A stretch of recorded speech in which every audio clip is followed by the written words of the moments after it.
नमस्ते दोस्तों, होप आप सब अच्छे होंगे। तो स्वागत है आपका मेरे व्लॉग में। आज थोड़ी सी बात उन सारी आंटियों, दादियों और रिश्तेदारों के लिए जो हमारे न्यू बॉर्न बेबी को देखने के लिए आती हैं और साथ में फ्री में सलाहों का पैकेज लेके आती हैं। जैसे अरे बच्चा इतना रो क्यों रहा है, बच्चा खा क्यों नहीं रहा, बच्चा दूध ठीक से नहीं पी रहा, इसका वजन क्यों नहीं बढ़ रहा, और बढ़ रहा है तो इतना क्यों बढ़ रहा है, मोटा क्यों है, पतला क्यों है। अरे सबसे बुरा सवाल पता क्या होता है, तुम्हें कुछ भी नहीं आता, आता भी है या नहीं। ऐसा भाई हमारा मोहल्ला है, लेकिन लगता है ऐसे जैसे पूरा मोहल्ला उसे पेरेंटिंग एडवाइस देने के लिए आ रहा है। सो प्लीज एक रिक्वेस्ट है, माँ की कंडीशन को समझें। वो ऑलरेडी नींद नहीं ले पा रही, बॉडी उसकी ऑलरेडी रिकवरी मोड पे चल रही है, हार्मोन अलग से खेल रहे हैं। इसलिए सारे समाज से एक छोटी सी रिक्वेस्ट है कि जब भी आप किसी न्यूबॉर्न को मिलने या देखने जाते हैं तो प्लीज उसकी माँ को जाके हौसला दें कि तुम अच्छा कर रही हो, तुम्हारा बच्चा अच्छा कर रहा है। और अगर वो किसी सिचुएशन को फेस कर रही है और आपसे पूछ ही लेती है कि ये चीज मुझे समझ नहीं आ रही तो मैं इसका क्या करूं, तो प्लीज अपना एक्सपीरियंस शेयर करें, ना कि उसे फ्री की सलाहें दें। हम तो ऐसे कर लेते थे, तुम लोगों से तो कुछ होता ही नहीं है, हम तो वैसे करते थे अपने ज़माने में। हाँ, कर लेते थे आप लोग वैसे अपने ज़माने में, हम नहीं कर पा रहे हैं शायद। आप भी तो मोबाइल नहीं चला पाते, आपको भी तो इंटरनेट की नॉलेज नहीं है, तो हम भी तो वो सब कुछ कर लेते हैं जो आप नहीं कर पाते। इसका मतलब है ये जनरेशनल गैप है। आप उसको इस चीज़ से कंपेयर ना करें कि अरे तुमसे तो कुछ होता ही नहीं है, हम तो 10-10 आदमियों का खाना बना देती थी एक टाइम पर, नॉर्मल डिलीवरी में तो कुछ होता ही नहीं है, कोई पेन ही नहीं होता, हम तो तीसरे दिन ही उठ के खड़े हो जाते। हाँ ठीक है, हम मानते हैं आपके ज़माने में बातें कुछ और रही होगी, डाइट कुछ और रही होगी, आप लोग अच्छा कर पाए होंगे हमारे मुकाबले।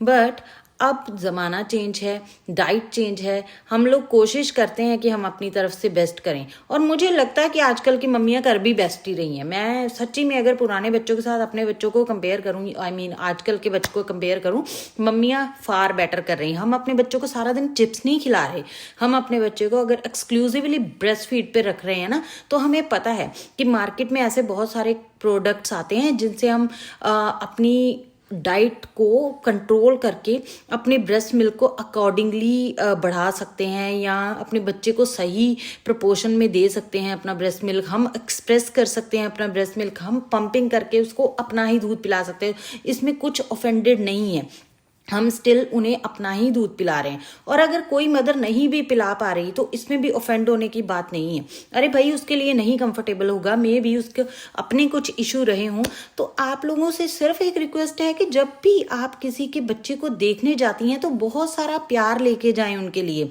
उसकी मदर जो ऑलरेडी हार्मोनल इश्यूज से गुजर रही है, रिकवरी फेज में उसकी बॉडी है, उसको बहुत सारा प्यार दें और उसको बोले कि तुम बेस्ट कर रही हो। और उसकी आपकी थोड़ी सी प्यार भरी छोटी छोटी बातें उसका हौसला बढ़ा देंगी, रादर देन उसको बहुत सारे उल्टे पुल्टी चीजें बोल के जाने के लिए तुम सही नहीं कर रही हो, बच्चे का वजन नहीं बढ़ रहा है, ये वो। इससे होना अल्टीमेटली कुछ नहीं है।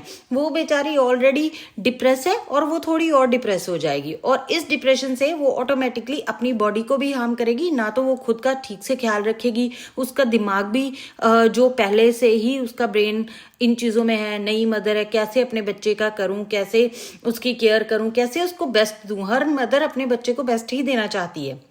वो और ज़्यादा कंफ्यूज हो जाएगी कि अरे वो वाली आंटी तो बोल गई तुम्हारा बच्चा पतला है या तुम्हारा बच्चा मोटा है, तो वो सारा दिन यही सोचती रहेगी। उस चक्कर में वो और ही ज़्यादा अपना और अपने बच्चे का ठीक से टेक केयर नहीं कर पाएगी। सो प्लीज़ एक रिक्वेस्ट है, जब भी आप जाती हैं थोड़ी सी अच्छी फेवर्स लेके जाएं, थोड़ी सी दुआएं लेके जाएं, थोड़ा सा बेस्ट विशेस लेके जाएं। मत लेके आए वो गिफ्ट जो आप लेके आती हैं, आप सिर्फ प्यार लेके जाएं और उसकी मम्मी को बहुत सारा हौसला देके आए।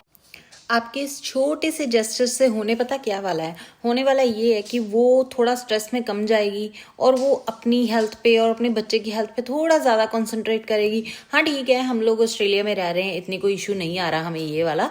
बट मैं जब भी कुछ लोगों की बातें सुनती हूँ, कुछ लोग जो यहाँ पे अपनी फैमिलीज के साथ रह रहे हैं वो शेयर करते हैं अपने एक्सपीरियंस की, मुझे ये दिक्कत आई थी, मुझे वो दिक्कत आई, तो मुझे लगा कि ये वाला टॉपिक तो डिस्कस करना ही चाहिए, क्योंकि लोगों को इतनी अवेयरनेस होनी चाहिए कि this is not something we are expecting from society.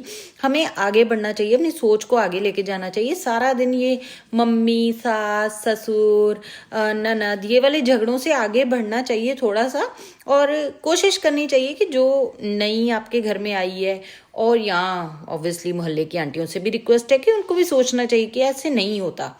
आपको देखना चाहिए कि आपको बस एक टॉपिक मिल जाता है डिस्कस करने के लिए, अगर किसी के बेबी हो गया और वो बेचारी अपना पता नहीं कितना बेस्ट कर रही होएगी आप लोगों को सेटिस्फाई करने के लिए, तो आई थिंक कि उसको थोड़ा सा वार्म विशेस दे दिया करें, और थोड़ी सी स्माइल उसके चेहरे पे बनी रहे, ऐसा कुछ करें। ऑल द टाइम उसको तुम ये मत खाओ, वो मत करो, ऐसा मत करो, वैसा मत करो। भाई चैट जीपीटी है हमारे पास आजकल, हर बात बता देता है वो, हर एक सिंगल बात। तो नेक्स्ट टाइम आप जब भी किसी बच्चे को देखने जाएं तो कमेंट थोड़े कम दीजिएगा, क्योंकि हर बच्चा अलग है, हर माँ अलग है, हर फैमिली अलग है। कभी कभी नई माँ को एडवाइस नहीं चाहिए होती, बस कोई इतना कह दे कि तुम जो भी कर रही हो अच्छा कर रही हो, थोड़ा आराम करो, अपना ध्यान रखो, अपने बच्चे का ख्याल रखो, और तुम्हारा बच्चा बहुत प्यारा है। बस यही तो चाहिए उसे। सिर्फ 2-4 लाइनें आपकी 2-4 लाइनें उसका हौसला बढ़ा सकती हैं। और अगर अगली बार आप जा रहे हैं किसी न्यूबॉर्न को देखने, ब्लेसिंग देना ज़्यादा, कमेंट करना कम, और हाँ, भूलना मत। आंटी जी, आपका एक्सपीरियंस हमारे लिए प्राइसलेस है, बस उसका डेली सब्सक्रिप्शन मत शुरू कीजिए। Thank you so much for watching guys. I know आप सबको ये वीडियो पसंद आई होगी, so please subscribe my channel, and ऐसे ही रियल टॉक्स के लिए subscribe, follow and share. Thank you.